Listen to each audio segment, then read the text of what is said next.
Hi friends, మీరు చాలా మంది క్రెడిట్ కార్డ్ అనేది వాడుతూ ఉంటారు. క్రెడిట్ కార్డ్ పైన చాలా మందికి టోటల్ అవుట్ స్టాండింగ్ అమౌంట్ అంటే ఏంటి, అన్బిల్డ్ అమౌంట్ అంటే ఏంటి అనే విషయాలపైన చాలా వరకు డౌట్ అనేది ఉంటుందన్నమాట.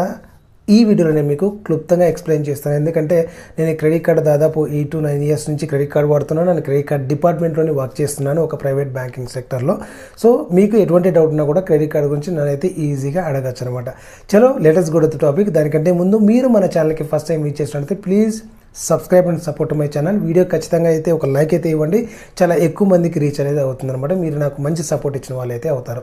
ఫ్రెండ్స్ చూడండి, మీరు క్రెడిట్ కార్డు వాడుతుంటే కనుక మీకు అందులో టోటల్ అవుట్ స్టాండింగ్ అమౌంట్, మీకు ఉన్నటువంటి టోటల్ అవుట్ స్టాండింగ్ అమౌంట్ ఎంత అండ్ అన్బిల్డ్ అమౌంట్ అంటే ఏంటి అనే విషయానికి వస్తే కనుక, ఫర్ ఎగ్జాంపుల్ మీరు ఒక 1 lakh లిమిట్ ఉన్నటువంటి క్రెడిట్ కార్డు వాడుతున్నారు అనుకోండి.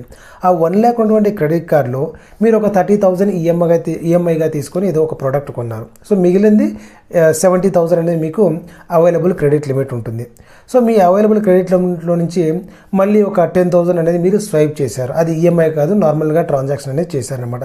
సో ఇప్పుడు ఏమవుతుంది, మీకు ఉన్నటువంటి క్రెడిట్ లిమిట్ అనేది 1 lakh, అందులో వచ్చేసి అవైలబుల్ లిమిట్ అంటే మీకు 1 lakhలో 30,000 ఈఎంఐ వెళ్ళిపోయింది అండ్ 10,000 మీరు స్వైప్ చేశారు కాబట్టి సో టోటల్గా 40,000 అనేది మీరు స్పెండ్ చేశారు. ఇందులో నుంచి మీకు 60,000 అనేది అవైలబుల్ ఫండ్స్లోకి వస్తుంది అనమాట.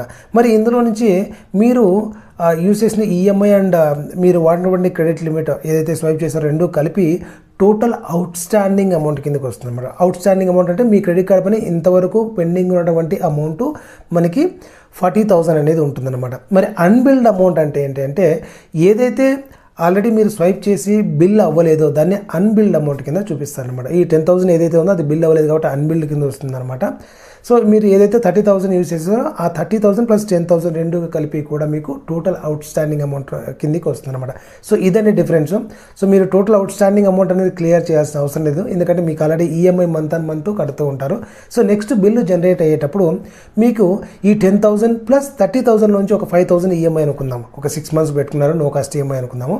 సో 10 + 5 టోటల్గా 15,000 అనేది మీకు స్టేట్మెంట్లో జనరేట్ అవుతుంది అనమాట. ఈ విధంగా అయితే మనకు సో మంత్ జనరేట్ అవుతుంది. నెక్స్ట్ మంత్ ఏమవుతుందంటే మీకు ఫర్ ఎగ్జాంపుల్ ఆ 15,000 క్లియర్ చేశారు. సో ఏమైంది, ఇప్పుడు మనకు 30,000 ఈఎంఐలో 5,000 ఆల్రెడీ పే చేశారు, 25,000 ఉంది. 15,000లో మీకు ఆల్రెడీ అమౌంట్ వచ్చినటువంటి డ్యూ క్లియర్ చేశారు కాబట్టి టోటల్ అవుట్ స్టాండింగ్ అమౌంట్ అనేది అప్పుడు 25,000 కిందకి వస్తుంది. మీకు అవైలబుల్ క్రెడిట్ లిమిట్ 75,000కి పెరిగిపోతుంది. అలాగా మీరు ఎప్పుడైతే క్రెడిట్ కార్డ్ బిల్ పే చేస్తూ ఉంటారో అప్పుడు ఆటోమేటిక్గా మీకు ఈ క్రెడిట్ లిమిట్, అవైలబుల్ లిమిట్ అనేది ఇంక్రీజ్ అవుతూ ఉంటుంది అనమాట. ఇంకా ఏమైనా డౌట్స్ ఉంటే కనుక కామెంట్ సెక్షన్లో కామెంట్ చేయండి.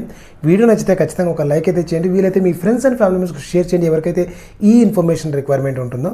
మరిన్ని అప్డేట్స్ కోసం మిస్ అవ్వకుండా నా ఛానల్కి సబ్స్క్రైబ్ అవ్వడంతో పాటు నా ప్రీవియస్ వీడియోస్ ఒకసారి చూస్తారంటే ఖచ్చితంగా మీకంటూ క్రెడిట్ కార్డ్ గురించి ఒక మంచి నాలెడ్జ్ దొరుకుతుందని చెప్పేసి నా అభిప్రాయం. చలో see you in the next video. Till then take care, by.